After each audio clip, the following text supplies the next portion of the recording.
यही वो कब्र है जिसको रज़िया सुल्तान के नाम से जाना जाता है। और यहाँ पे दो कब्र मिल जाएंगे, एक रज़िया सुल्तान की और एक कहा जाता है उसकी बहन साजिया की है।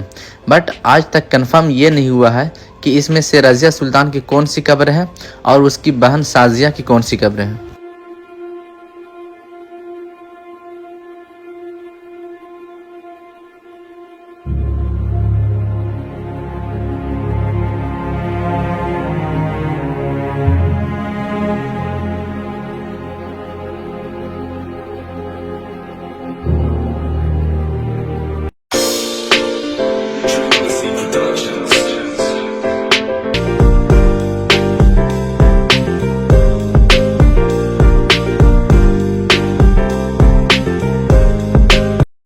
तो हे गाइस व्हाट्सअप, कैसे हो आप सब। फिर से एक नए ब्लॉग में आपका स्वागत है।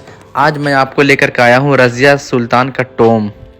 और यहाँ पे मुझे आने में काफ़ी ज़्यादा प्रॉब्लम हुई इस वजह से कि मैं जब मैप पे डाला रज़िया सुल्तान टॉम के लिए तो ये मैप मुझे कहीं और ले जा कर के छोड़ दिया, क्योंकि ये मैप बिल्कुल ही गलत दिखला रहा था। जब मैंने वहाँ लोगों से पूछा कि यहाँ पे कोई रज़िया सुल्तान का टॉम है तो उन्होंने मना कर दिया, बोले यहाँ पे कोई रज़िया सुल्तान का टॉम नहीं है, बट लोकेशन वहीं का दिखला रहा था। तो गाइज़ फिर मैं वहाँ से रिटर्न हुआ। फाइनली मैं किसी तरीके से यहाँ पहुँच गया, किसी से पूछ करके। और उसके बाद इसके नियर में जो लोकेशन है वो है दिल्ली गेट। आप मेट्रो स्टेशन से आप आ सकते हो। तो आपको पता होगा भारत की सबसे पहली मुस्लिम शासिका रज़िया सुल्तान थी, तो उसके बारे में कुछ मैं बताऊंगा। लेकिन उससे पहले कि आप यहाँ पे मेरे पीछे देख सकते हो, ये जो यहाँ पे जो बोर्ड लगा हुआ है पत्थर पे लिखा हुआ, ये रज़िया सुल्तान की कुछ हिस्ट्री लिखा हुआ है जो कि हिंदी में है। और इसी के आगे जब आप देखोगे तो ये आपको इंग्लिश में दिख जाएगा, जो कि रज़िया सुल्तान की कुछ डिटेल्स, कुछ हिस्ट्री लिखा हुआ है। तो चलिए आपको अंदर लेके चलते हैं। ये सामने बोर्ड देख सकते हो और यही रास्ता है रज़िया सुल्तान टॉम के लिए। तो दोस्तों मैं आपको लेके चलता हूँ। और कहा जाता है कि ये जो जगह है वो पुरानी दिल्ली के अंदर मानी जाती है। और इस जगह के जो नाम है एग्जिट वो है बुलबुल खान मार्केट।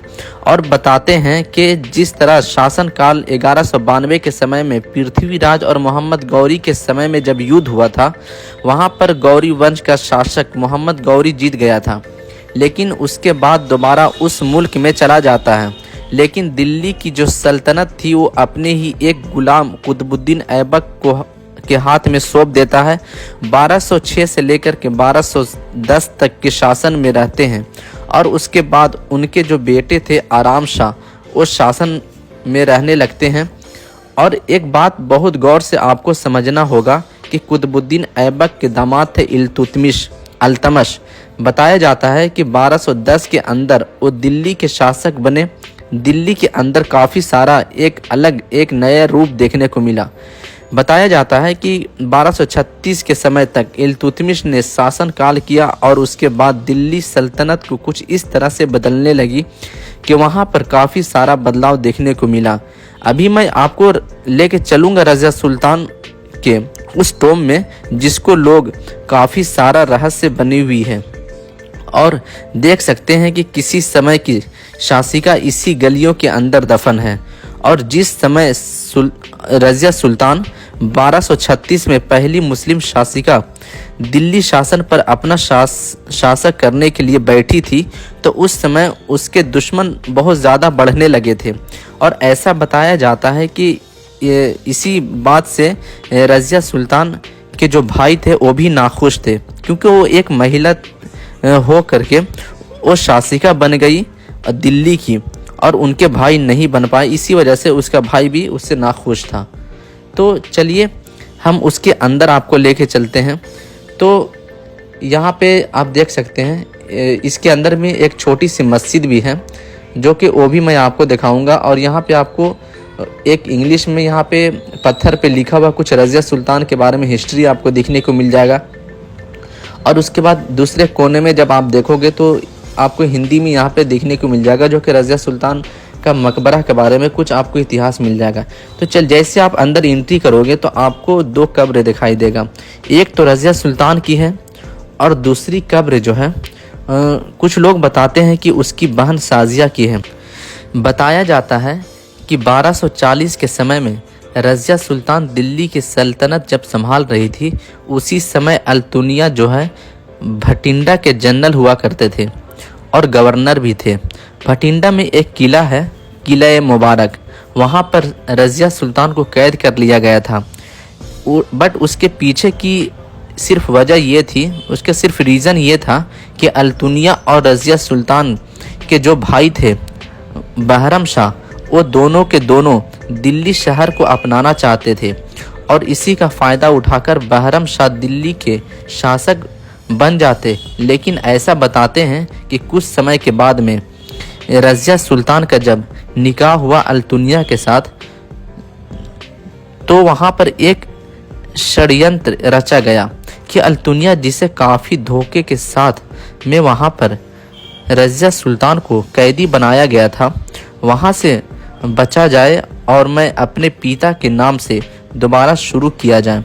इसी तरह यहाँ पर लोगों की मदद की जाए। तो वहाँ से निकलकर रज़िया सुल्तान जब दिल्ली की तरफ आ गई, तो आप यहाँ देख सकते हो यही दो कब्र है जो कि आज दिल्ली की गलियों के अंदर में बस यहाँ पे रज़िया सुल्तान दफन है, जो कि लोगों का आना यहाँ पे काफ़ी मुश्किल है और यहाँ पे बहुत कम लोग जानते हैं रज़िया सुल्तान के बारे में, जो कि यहाँ पे टॉम है। क्योंकि मुझे जब यहाँ पे मैं पता किया रज़िया सुल्तान के बारे में, तो काफ़ी लोगों ने मुझे बताया कि यहाँ पे कोई रज़िया सुल्तान का टॉम नहीं है। लेकिन जब मैं काफ़ी लोगों से पूछा तो बहुत कुछ लोगों को पता था रज़िया सुल्तान के बारे में, तो उन्होंने मुझे यहाँ तक लेकर के आया और बताया कि यही वो कब्र है जो कि रज़िया सुल्तान का है। और आपको मैं बता दूं कि यहाँ पे जब आप दो कब्र देखोगे तो एक इसमें से रज़िया सुल्तान का है और दूसरा बताते हैं कि उसकी बहन साजिया की है। जैसा कि मैंने आपको बताया कि अभी तक ये नहीं कोई बता पाया है कि इसमें से रज़िया सुल्तान की कौन सी कब्र है और उसकी जो बहन है साजिया, उसकी कौन सी कब्र है। तो फाइनली गाइज़ आपने देख लिया कि रज़िया सुल्तान जो कि भारत की सबसे पहली मुस्लिम शासिका बनी थी और उन्होंने एक इतिहास रचा हमारे भारत के लिए, पूरे देश के लिए उस समय, जो कि एक महिला होकर के पूरी भारत पे शासक की थी। तो गाइज़ आई होप कि ये वीडियो आपको अच्छी लगी होगी और मुझे उम्मीद है कि ये इतिहास, ये हिस्ट्री आपको जान करके काफ़ी अच्छा लगा होगा। तो गाइज़ आपसे एक रिक्वेस्ट है कि आप मेरे चैनल पर अगर पहली बार विज़िट किए हैं तो प्लीज़ मेरे चैनल को सब्सक्राइब कर सकते हैं और वीडियो को शेयर कर सकते हैं। और आपको मेरे इस चैनल पे हमेशा डेली नए नए ब्लॉग, आपको नए नए पैलेस की वीडियो मिलते रहेगी मेरे इस चैनल पे। तो आप हमसे जुड़े रहें। फिर किसी नेक्स्ट वीडियो में आपको मिलते हैं। तब तक के लिए बाय बाय, टेक केयर।